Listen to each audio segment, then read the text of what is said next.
مستمعينا ومستمع عرب اف ام في كل مكان، معاكم سارة ياسين على عرب اف ام. جوه الدنيا. جوه الدنيا هتلاقي كلمة او مصطلح ظهر مؤخرا ما بين الشباب وهو الكراش، مع ان كان زمان بيتسمى بالاعجاب او الاستلطاف.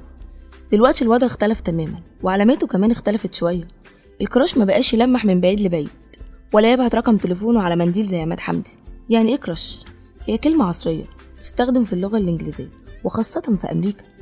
معنى الكراش هو وجود رغبة قوية وحب اتجاه شخص معين، زي مثلا يعجب شخص ببنت وساعتها يقول عليها دي الكراش بتاعتي، ولازم يتقرب منها عشان يتأكد من أصلها وفصلها. يعني باللغة الشبابية اعمل عليها كراش قبل ما تصارحها بحبك أو بمشاعرك، واجمع عنها المعلومات من خلال الإنترنت وتقرب منها بعدها، والعكس تماما ما بين الشباب.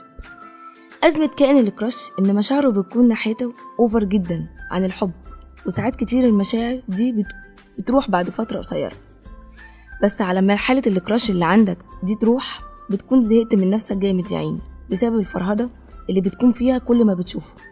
والموضوع بيكون لو انت بقى متابع الكراش من ورا شاشة الكمبيوتر عن طريق الفيسبوك.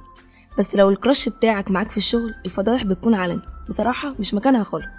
ومن هنا صحابك يقولولك ازاي تلفت نظر الكراش على الفيسبوك.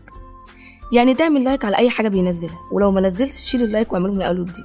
وكل ما تشوفه بيكتب اي حاجة ادخل عليه واعمل له لايك واقتحمه على طول وقول له عندك حق في اي كلام وخلاص.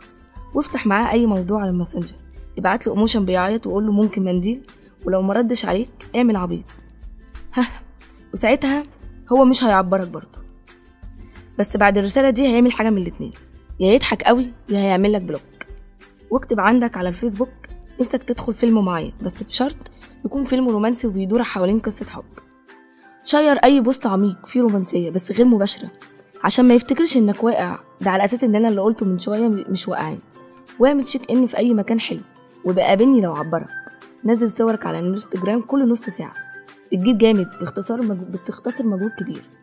لازم تواجه نفسك بالحقيقة ان الكراش بتاعك ده مش اجمد حد في الكون، وهو اللي بيوترك علشان انت اللي عندك الكراش من ناحيته.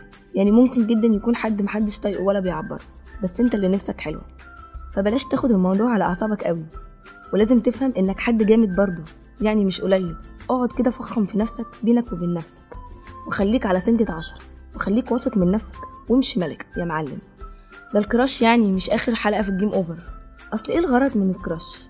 زي ما قلنا ان الكراش مش دايما بيكون الحب الحقيقي او علاقة جادة. على فكرة الكراش ده اساسا انك تستمتع بمشاعرك والاثارة والنظرات من بعيد لبعيد والتلميحات والحركات الثانوي الرخيصة دي. فبلاش تاخد الموضوع اكبر من حجمه. واستنوني في حلقة جديدة من جوه الدنيا. سارة ياسين.